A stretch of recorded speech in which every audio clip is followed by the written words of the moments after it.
આજે આપણે વાત કરવી છે ધાતુ અને અધાતુ ચેપ્ટરમાંથી જ એક આપણે અલગ ટોપિક છે જે ધાતુ અને અધાતુઓનું અપવાદો. આ અપવાદોમાંથી કોઈ પણ એક્ઝામની અંદર ઘણી વખત પ્રશ્ન પૂછાતા હોય. ધાતુ અને અધાતુઓના જે ગુણધર્મ છે એ આની પહેલાના વિડીયોમાં મેં વ્યવસ્થિત રીતે તમને સમજાવવાની કોશિશ કરેલી છે.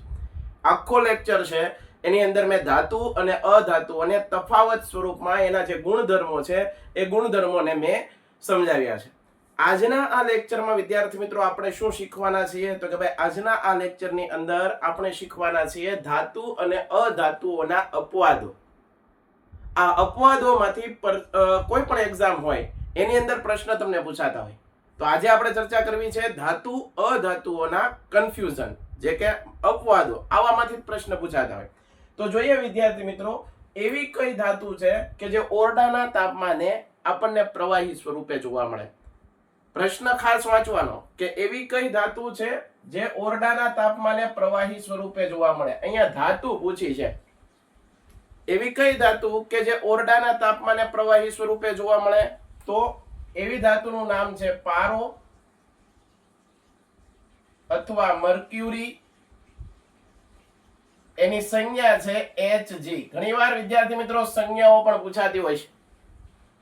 એવી કઈ ધાતુ છે કે જે ઓરડાના તાપમાને, સામાન્ય તાપમાને આપણને પ્રવાહી સ્વરૂપે જોવા મળે છે ધાતુ, બરાબર છે, છતાં પ્રવાહી સ્વરૂપે જોવા મળે છે. તો એમાં જવાબ આવશે પારો અથવા મર્ક્યુરી. એની સંજ્ઞા Hg.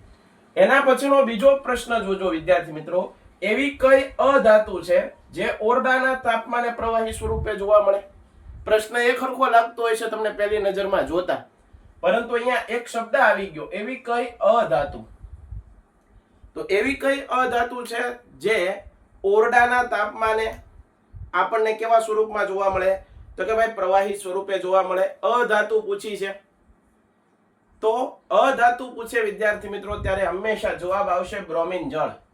આ બ્રોમિન જળ છે વિદ્યાર્થી મિત્રો, એ અધાતુ હોવા છતાં આપણને પ્રવાહી સ્વરૂપે જોવા મળે છે. તમને ક્લિયર થયું હોય છે. જો ધાતુ પૂછે અને પ્રવાહી સ્વરૂપે જોવા મળે એમ પૂછે તો લખવાનું પારો મર્ક્યુરી. તમને અધાતુ પૂછે ને પાછું પ્રવાહી સ્વરૂપે જોવા મળે એવું કે તો લખવાનું બ્રોમિન જળ. એના પછી નેક્સ્ટ પ્રશ્ન જોઈએ વિદ્યાર્થી મિત્રો, એવી કઈ ધાતુ છે જેને તમે છરી વડે અથવા તો ચપ્પુ વડે આસાનીથી કાપી શકો છો. કોણ આવશે? એવી ધાતુ કે જેને છરી વડે અથવા ચપ્પુ વડે આસાનીથી કાપી શકાય. કઈ ધાતુઓને? તો કે ભાઈ સોડિયમ, પછી પોટેશિયમ,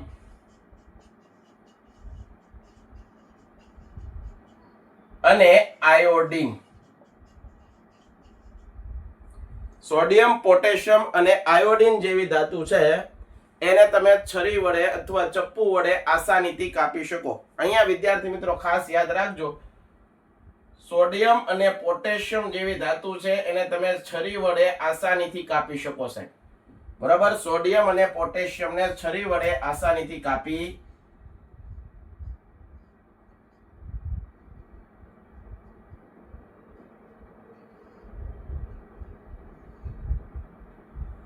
સોડિયમ અને પોટેશિયમ જેવી ધાતુને છરી અને ચપ્પુ વડે આસાનીથી કાપી શકાય. 3 પ્રશ્ન થયા. એવી કઈ ધાતુ કે જે પ્રવાહી સ્વરૂપે, તો પારો. એવી કઈ અધાતુ કે જે પ્રવાહી સ્વરૂપે, બ્રોમિન. એવી કઈ ધાતુ જેને છરી વડે, ચપ્પુ વડે આસાનીથી કાપી શકાય, તો કોણ આવશે? Sodium, potassium. ડન. એના પછીનો પ્રશ્ન, એવી કઈ ધાતુ કે ધાતુ હોવા છતાં તેમાં ગલનબિંદુ, ઉત્કલન બિંદુ નીચા હોય છે. ગલન બિંદુ અને ઉત્કલન બિંદુ નીચા હોય એવી ધાતુ કઈ? તો કે ભાઈ ગેલિયમ, સીઝિયમ,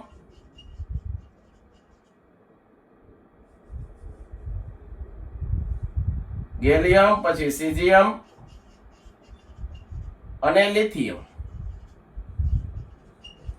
એવી કઈ ધાતુ કે જે ધાતુ હોવા છતાં એના ગલન બિંદુ અને ઉત્કલન બિંદુ નીચા છે, નકર ધાતુઓના ગલન બિંદુ ઊંચા હોય. પરંતુ એવી ધાતુ કઈ કે જેના ગલન બિંદુ અને ઉત્કલન બિંદુ કેવા છે? નીચા છે. તો ગેલિયમ, સીઝિયમ અને લિથિયમ આવશે. અને હવે જુઓ, એવી કઈ ધાતુ છે જેનામાં તણાવ પૂર્ણાનો સૌથી વધુ ગુણ ધરાવે એટલે કે જેને સૌથી તાણી શકાય, એને ખેંચી શકાય એવી કઈ ધાતુ છે કે જેનામાં તણાવપણાનો ગુણધર્મ સૌથી વધારે જોવા મળે? તેમાં જવાબ આવશે વાલા વિદ્યાર્થી મિત્રો સોનું. અને આ સોનાની સંજ્ઞા ખાસ યાદ રાખજો, Au. સોનાની સંજ્ઞા શું છે? Au. ક્લિયર થયું?